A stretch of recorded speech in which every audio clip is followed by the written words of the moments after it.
प्रभु मुझे सहारा है तेरा, जग के पालनहार। कार्तिक मास महात्म की कथा करूं विस्तार। राजा पृथु बोले, हे नारद जी, आपने कार्तिक मास में स्नान का फल कहा, अब अन्य मासों में विधि पूर्वक स्नान करने की विधि, नियम और अध्यापन की विधि भी बतलाइए। देवर्षि नारद ने कहा, हे राजन, आप भगवान विष्णु के अंश से उत्पन्न हुए हैं, अतः यह बात आपको ज्ञात ही है, फिर भी आपको यथाचित विधान बतलाता हूँ। अश्विनी माह में शुक्ल पक्ष की एकादशी से कार्तिक के व्रत करने चाहिए। ब्रह्म मुहूर्त में उठकर जल का पात्र लेकर गांव से बाहर पूर्व अथवा उत्तर दिशा में जाना चाहिए। उसके बाद जो मनुष्य मुख शुद्धि नहीं करता, उसे किसी भी मंत्र का फल प्राप्त नहीं होता है। अतः दांत और जीभ को पूर्ण रूप से शुद्ध करना चाहिए और निम्नलिखित मंत्र का उच्चारण करते हुए दातुन तोड़नी चाहिए। हे बनस्पतये, आप मुझे आयु, कीर्ति, तेज, प्रज्ञा, पशु संपत्ति, महाज्ञान, बुद्धि और विद्या प्रदान करें। इस प्रकार उच्चारण करके वृक्ष से 12 अंगुल के दातुन ले। दूध वाले वृक्षों से दातुन नहीं लेनी चाहिए। इसी प्रकार कपास, कांटेदार वृक्ष तथा जले हुए वृक्ष से भी दातुन लेना मना है, जिससे उत्तम गंध आती हो और जिसकी टहनी कोमल हो, ऐसे ही वृक्ष से दंत धावन ग्रहण करना चाहिए। प्रतिपदा, अमावस्या, नवमी, छठी, रविवार को चंद्र तथा सूर्य ग्रहण में दातुन नहीं करने चाहिए। तत्पश्चात भली भांति स्नान करके फूल माला, चंदन और पान आदि पूजा की सामग्री लेकर प्रसन्नचित व भक्ति पूर्वक शिवालय में जाकर सभी देवी देवताओं की अग्र, आचमनीय आदि वस्तुओं से पृथक पृथक पूजा करके प्रार्थना एवं प्रणाम करना चाहिए। फिर भक्तों के स्वर में स्वर मिलाकर श्री हरि का कीर्तन करना चाहिए। मंदिर में जो गायक भगवान श्री हरि का कीर्तन करने आए हों, उनका माला, चंदन, तांबूल आदि से पूजन करना चाहिए, क्योंकि देवालयों में भगवान विष्णु को अपनी तपस्या, योग और दान द्वारा प्रसन्न करते थे, परंतु कलयुग में भगवत गुणगान को ही भगवान श्री हरि को प्रसन्न करने का एकमात्र साधन माना गया है। नारद जी राजा पृथु से बोले, हे राजन, एक बार मैंने भगवान से पूछा कि हे प्रभु, आप सबसे अधिक कहाँ निवास करते हैं? इसका उत्तर देते हुए भगवान ने कहा, हे नारद, मैं वैकुंठ या योगियों के हृदय में ही निवास नहीं करता, अभी तो यहाँ मेरे भक्त मेरा कीर्तन करते हैं, मैं कहाँ अवश्य निवास करता हूँ। जो मनुष्य चंदन, माला आदि से मेरे भक्तों का पूजन करते हैं, उनसे मेरी ऐसी प्रीति होती है जैसे कि मेरे पूजन से भी नहीं हो सकती। नारद जी ने फिर कहा, शीरीष, धतूरा, गिरिजा, चमेली, केसर, कंदार और कटहल के फूलों व चावलों से भगवान विष्णु की पूजा नहीं करनी चाहिए। अड़हल, कंद, गिरीश, जूही, मालती और केवड़ा के पुष्पों से भगवान शंकर की पूजा नहीं करनी चाहिए। जिन देवताओं की पूजा में जो फूल निर्दिष्ट हैं, उन्हीं से उनका पूजन करना चाहिए। पूजन समाप्ति के बाद भगवान से क्षमा प्रार्थना करनी चाहिए, यथा, हे सुरेश्वर, हे देव, ना मैं मंत्र जानता हूँ ना क्रिया, मैं भक्ति से भी हीन हूँ, मैंने जो कुछ भी आपकी पूजा की है उसे पूरा करें। ऐसी प्रार्थना करने के पश्चात साष्टांग प्रणाम करके भगवत कीर्तन करना चाहिए, श्री हरि की कथा सुननी चाहिए और प्रसाद ग्रहण करना चाहिए। जो मनुष्य उपरोक्त विधि के अनुसार कार्तिक व्रत का अनुष्ठान करते हैं, वह जगत के सभी सुखों को भोगते हुए अंत में मुक्ति को प्राप्त करते हैं। नारद जी बोले, जब 2 घड़ी रात बाकी रहे, तब तुलसी की मृतिका, वस्त्र और कलश लेकर जलाशय पर जाएं।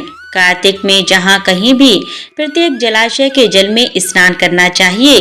गर्म जल की अपेक्षा ठंडे जल में स्नान करने से 10 गुना पुण्य होता है। उससे 100 गुना पुण्य बाहरी कुएं के जल में स्नान करने से होता है। उससे अधिक पुण्य बावड़ी में और उससे भी अधिक पुण्य पोखर में स्नान करने से होता है। उससे 10 गुना झरनों में और उससे भी अधिक पुण्य कार्तिक में नदी स्नान करने से होता है। उससे भी 10 गुना पुण्य वहाँ होता है जहाँ 2 नदियों का संगम हो, और यदि कहीं 3 नदियों का संगम हो तब तो पुण्य की कोई सीमा ही नहीं। स्नान से पहले भगवान का ध्यान करके स्नानार्थ संकल्प करना चाहिए। फिर तीर्थ में उपस्थित देवताओं को क्रमशः अग्र आचमन्य आदि देना चाहिए। अगर मंत्र इस प्रकार है: हे कमलनाथ आपको नमस्कार है, हे जलाशय भगवान आपको प्रणाम है, हे ऋषिकेश आपको नमस्कार है। मेरे दिए अग्र को आप ग्रहण करें। वैकुंठ, प्रयाग तथा बद्रिकाश्रम में जहाँ कहीं भगवान विष्णु गए वहाँ उन्होंने 3 प्रकार से अपना पांव रखा था। वहाँ पर ऋषि, वेद, यज्ञों सहित सभी देवता मेरी रक्षा करते रहे। हे जनार्दन, हे दामोदर, हे देवेश, आपको प्रसन्न करने हेतु मैं कार्तिक मास में विधि विधान से ब्रह्म मुहूर्त में स्नान कर रहा हूँ। आपकी कृपा से मेरे सभी पापों का नाश हो। हे प्रभु, कार्तिक मास में व्रत तथा विधि पूर्वक स्नान करने वाला मैं अग्र देता हूँ। आप राधिका सहित ग्रहण करें। हे कृष्ण, हे बलशाली राक्षसों का संहार करने वाले भगवान, हे पापों का नाश करने वाले, कार्तिक मास में प्रतिदिन दिए हुए मेरे इस अग्र द्वारा कार्तिक स्नान का व्रत करने वाला फल मुझे प्राप्त हो। तत्पश्चात विष्णु, शिव तथा सूर्य का ध्यान करके जल में प्रवेश कर नाभि के बराबर जल में खड़े होकर विधि पूर्वक स्नान करना चाहिए। गृहस्थी को तिल और आंवले का चूर्ण लगाकर तथा विधवा स्त्री व यति को तुलसी की जड़ की मिट्टी लगाकर स्नान करना चाहिए। सप्तमी, अमावस्या, नवमी, त्रयोदशी, द्वितीया, दशमी आदि तिथियों को आंवला तथा तुलसी स्नान करना वर्जित है। स्नान करते हुए निम्न शब्दों का उच्चारण करना चाहिए। जिस भक्ति भाव से भगवान ने देवताओं के कार्य के लिए 3 प्रकार का रूप धारण किया था, वही पापों का नाश करने वाले भगवान विष्णु अपनी कृपा से मुझे पवित्र बनाएं। जो अमनुष्य भगवान विष्णु की आज्ञा से कार्तिक व्रत करता है उसकी इंद्रादि सभी देवता रक्षा करते हैं, इसीलिए वह मुझको पवित्र करे। बीजों, रहस्यों तथा यज्ञों सहित वेदों के मंत्र, कश्यप आदि ऋषि, इंद्रादि देवता मुझे पवित्र करें। अदिति आदि सभी नारियां, यज्ञ, सिद्ध, सर्प और समस्त औषधियां व तीनों लोकों के पहाड़ मुझे पवित्र करें।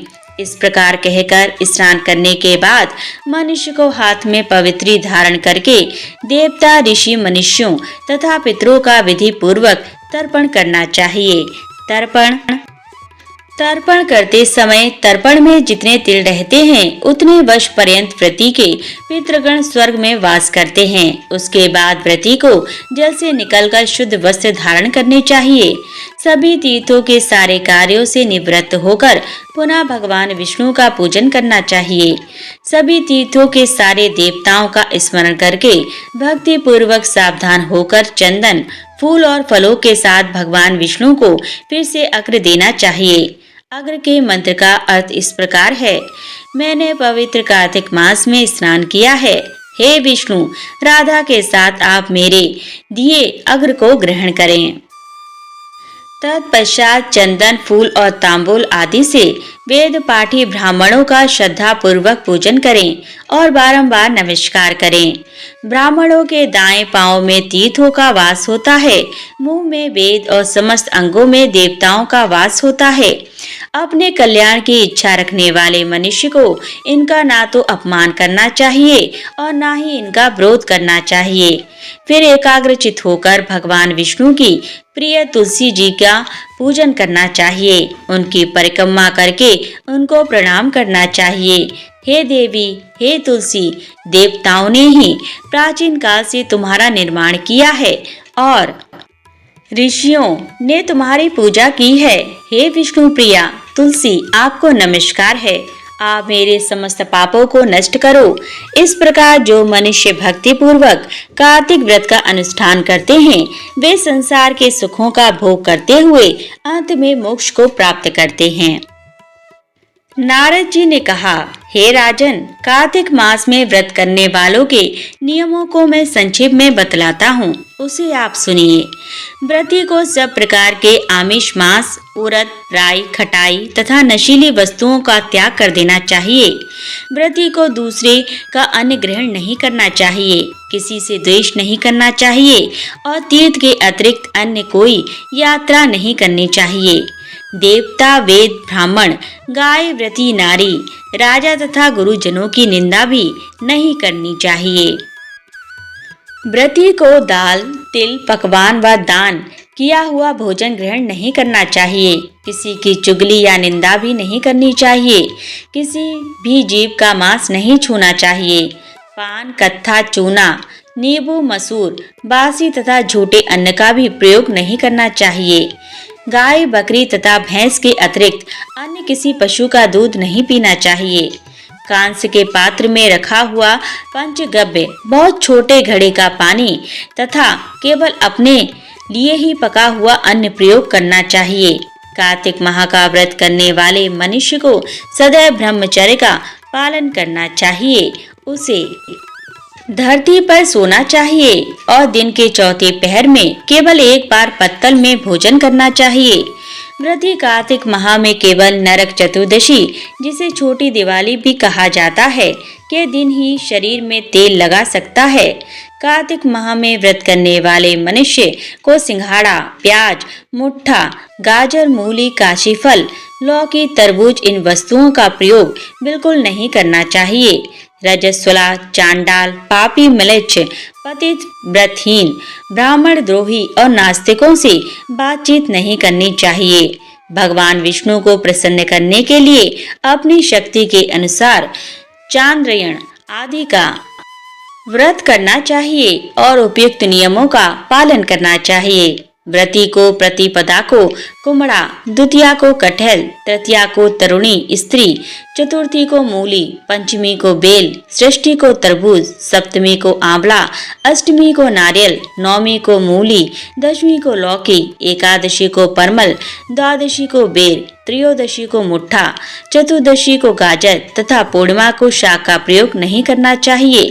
रविवार को आंवला का प्रयोग नहीं करना चाहिए।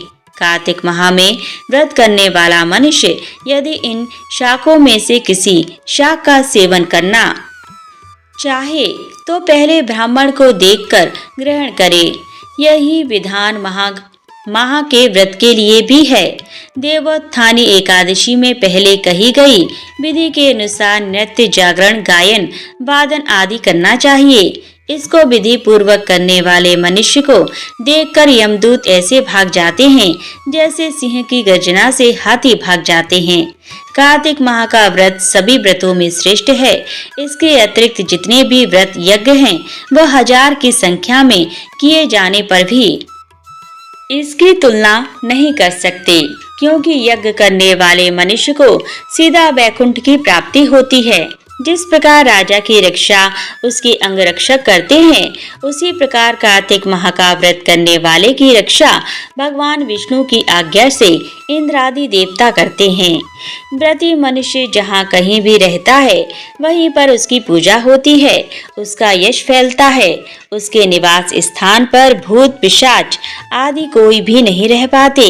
विधि पूर्वक कार्तिक माह का व्रत करने वाले मनुष्यों के पुण्यों का वर्णन करने में ब्रह्मा जी भी असमर्थ हैं। यह व्रत सभी पापों को नष्ट करने वाला, पुत्र पौत्र प्रदान करने वाला और धन धान्य की वृद्धि करने वाला है। प्रिय भक्तगणों, आज की यह कथा यहीं संपन्न होती है। इसके आगे की कथा अगले वीडियो में। तुलसी चालीसा का पाठ कार्तिक मास में और विशेष रूप से देव उठनी एकादशी, कार्तिक मास और कार्तिक पूर्णिमा पर करना फलदायी होता है। तुलसी चालीसा के पाठ से घर में सुख शांति का वास बना रहता है। तो हर दिन श्रद्धा भाव से कीजिए तुलसी चालीसा का पाठ। तुलसी चालीसा माता तुलसी को समर्पित है। पुराणों में वर्णित है कि देवी वृंदा ही तुलसी रूप में प्रकट हुई थीं और भगवान विष्णु को देवी लक्ष्मी के समान ही प्रिय हैं।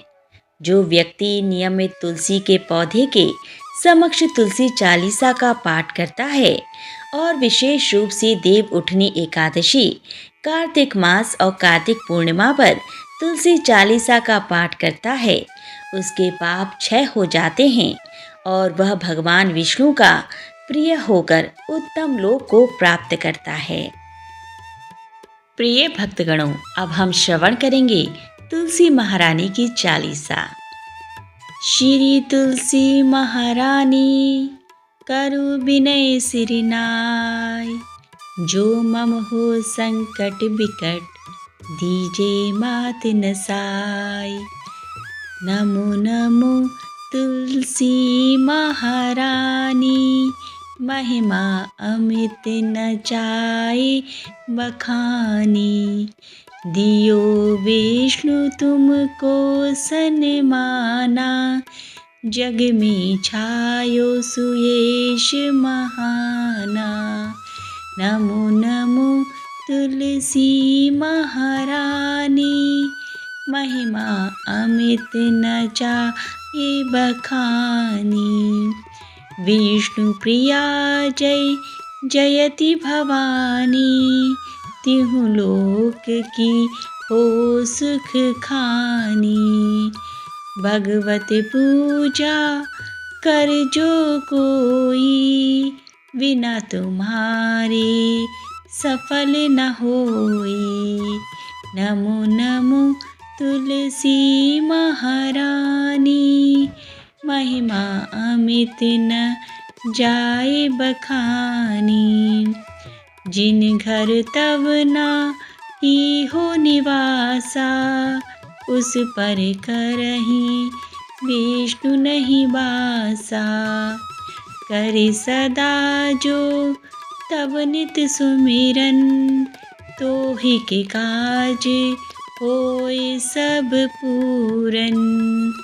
नमो नमो तुलसी महारानी, महिमा अमित न जाए बखानी। कार्तिक मास महात्म तुम्हारा, ताको जानत सब संसारा। तब पूजन जो करे कुवारी, पावे सुंदर बर सुकुमारी। कर जो पूजन नित प्रति नारी, सुख संपत्ति से होई सुखारी। वृद्धा नारी करे जो पूजन, मिले भगति हो वे पुलकित मन। श्रद्धा से पूजे जो कोई, भवनिधि से तर जावे सोई। कथा भागवत यज्ञ करावे, तुम बिन नहीं सफलता पावे। नमो नमो तुलसी महारानी, महिमा अमित न जाए बखानी। छायो तब प्रताप जग भारी, ध्यावत तुमहि सकल चितधारी। तुमहि मात यंत्रन तंत्रन, सकल काज सिद्धि होवे क्षण में। औषधि रूप आप हो माता, सब जग में तब यश विख्याता। देव ऋषि मुनि यो तपधारी, करत सदा तब जय जयकारी। जय जय जय तुलसी महारानी, महिमा अमित न जाए बखानी। वेद पुराणन तव यश गाया, महिमा अगम पार नहीं पाया। नमो नमो जय जय सुखकारिणी, नमो नमो जय जय दुख निवारिणी। नमो नमो सुख संपत्ति दीनी, नमो नमो अघ काटन छीनी। नमो नमो भक्तन दुख हरिणी, नमो नमो दुष्ट दन मद छीनी। नमो नमो भव पार उतारिणी, नमो नमो पर लोक सुधारणी। नमो नमो निज भक्त उबारणी, नमो नमो जन काज सवारणी। नमो नमो जय कुमति नशावनी, नमो नमो सुख उपजावनी। जयति जयति जय तुलसी माई, ध्याऊं तुमको शीश नवाई। नमो नमो तुलसी महारानी, महिमा मित न जाय बखानी। निज जन जानी मोहि अपनायो, बिगड़े कारज आप बनायो। करु विनय में मात तुम्हारी, पूर्ण आशा करहु हमारी।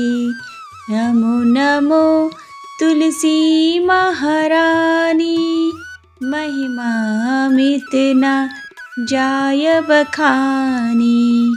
शरण चरण कर जोरु मनाऊं, निश दिन तेरे ही गुण गाऊं।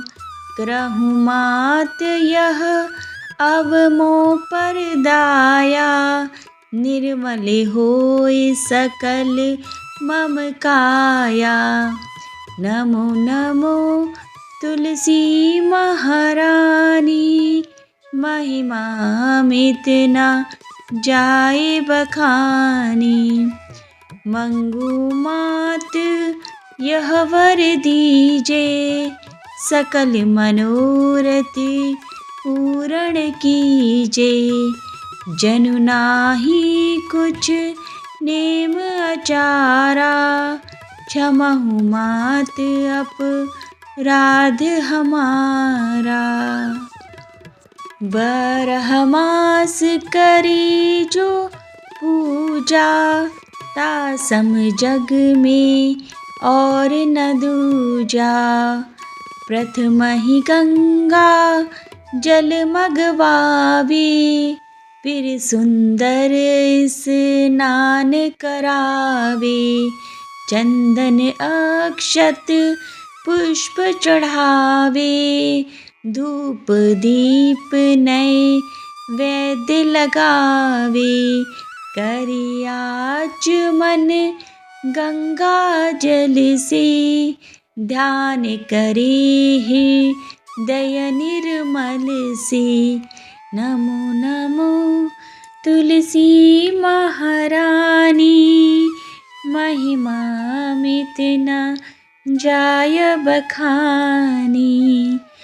पाठ करी फिर चालीसा की, स्तुति करे माँ आत तुलसी की। यह विधि पूजा करे हमेशा, ताकि तन नहीं रहे कलेशा। करे मास का टीका साधन, शोभे नित पवित्र सिद्ध हुई जाहि। यह कथा महा सुखदाई। पढ़े सुने सो भव तर जाई। तुलसी मैया तुम कल्याणी। तुम्हारी महिमा सब जग जानी। भावना तुझे मानित नित ध्यावे। गा गा कर माँ तुझे रिझावे। नमो नमो तुलसी महारानी। महिमा मित न जाय बखानी। यह श्री तुलसी चालीसा। पाठ करे जो कोई। गोविंद सो फल पावहीं। जो मन इच्छा हो। तुलसी माता की आरती नियमित रूप से करने वाले पर भगवान विष्णु और देवी लक्ष्मी की महाकृपा बनी रहती है। कार्तिक मास में हर दिन और देवउठनी एकादशी एवं कार्तिक पूर्णिमा के दिन तुलसी माता की आरती का गायन करने से महापुण्य की प्राप्ति होती है। तो प्रिय भक्तगणों, आइए श्रवण करते हैं तुलसी माता की आरती। जय जय तुलसी माता मैया। जय तुलसी माता। सब जग की सुखदाता। सबकी बरमाता। मैया जय तुलसी माता। सब योगों से ऊपर। सब रोगों से ऊपर। रज से रक्ष करके सबकी भव त्राता। मैया जय तुलसी माता। बटपुत्री है श्यामा। सुरवल्ली है ग्राम्या। विष्णु प्रिय जो नर तुमको सेवे। सो नर तर जाता। मैया जय तुलसी माता। हर के शीश विराजत। त्रिभुवन से हो वंदित। पतित जनों की तारिणी तुम हो विख्याता। मैया जय तुलसी माता। लेकर जन्म विजन में आए दिव्य भवन में। मानव लोक तुम्हीं से सुख संपत्ति पाता। मैया जय तुलसी माता। हरि को तुम अति प्यारी। श्याम वर्ण सुकुमारी। प्रेम अजब है उनका। तुमसे कैसा नाता। मैया तुमसे कैसा नाता। हमारी विपद हरो तुम। कृपा करो माता। मैया जय तुलसी माता। जय जय तुलसी माता। मैया जय तुलसी माता। सब जग की सुखदाता। सबकी बरमाता। मैया जय तुलसी माता। मैया जय तुलसी माता। बोलिए तुलसी मैया की जय।